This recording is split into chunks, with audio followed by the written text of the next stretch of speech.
Let's take a look at some of the exercises we've been working on with Lewis structures. So first we'll take a look at selenium dichloride. As we can see, they are both not that too far apart in electronegativity.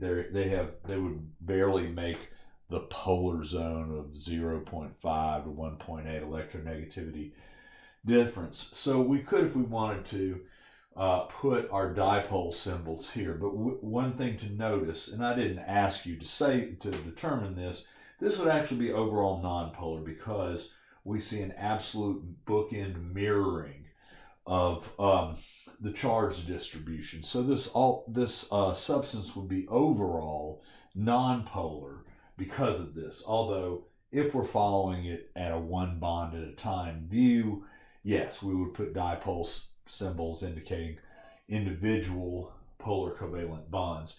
Selenium has 6 valence electrons, so thus needs 2 covalent bonds to get the octet of 8. Chlorines, like all halogens, just need 1. Potassium oxide here. I don't have my extra colored markers, so I'm letting X's represent the valence electrons of potassium that are being ionized because of the great electronegativity difference from oxygen, which is second only to fluorine in electronegativity. So this is a thoroughly ionic compound, and we see the standard way of representing ionic bonding in Lewis structures. No covalent bond lines. We're just showing ionization with opposing charges and the anion getting an octet. Here we have formaldehyde, which is a very simple organic compound. Carbon, having 4 valence electrons, needs to have 4 covalent bonds, and we see these 4. 2 are coming from oxygen, and oxygen always needs 2 covalent bonds, and a single each from hydrogen, which are capable of only a single covalent bond. This is a nonpolar side, and then over here, a polar side, due to the way the electronegativity differences play out. Remember, there are many compounds out there that can have a partial polar character of a nonpolar and a polar side.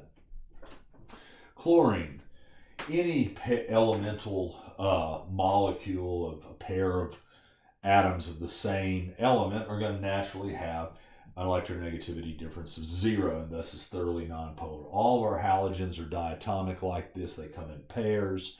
Fluorine, chlorine, bromine, iodine all work this way, and so we get this. And then finally we round out with another very ionic compound involving fluorine, the most electronegative element, and a pretty electropositive alkaline, earth metal strontium. So once again, just like over here, we use ionic bonding symbols of charges and anion octets, no covalent lines, no dipole symbols. Once again, I use the X's to represent potassium's valence electrons that are being ionized. You don't have to do it this way. This is just to help explain things. Normally I would use different colored markers. In this case, you can just simply do dots. That's perfectly fine. So summing up once again, we see clear ways of representing bonding.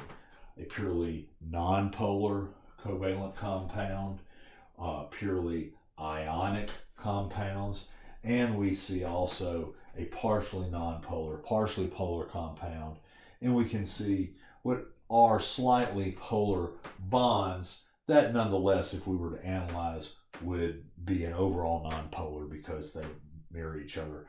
I'm not going to ask you to identify that kind of polar bonds but overall nonpolar thing on a quiz. Don't worry about that. Just kind of follow the rules of bonding, looking at the electronegativity differences, and we're fine for our purposes of this class.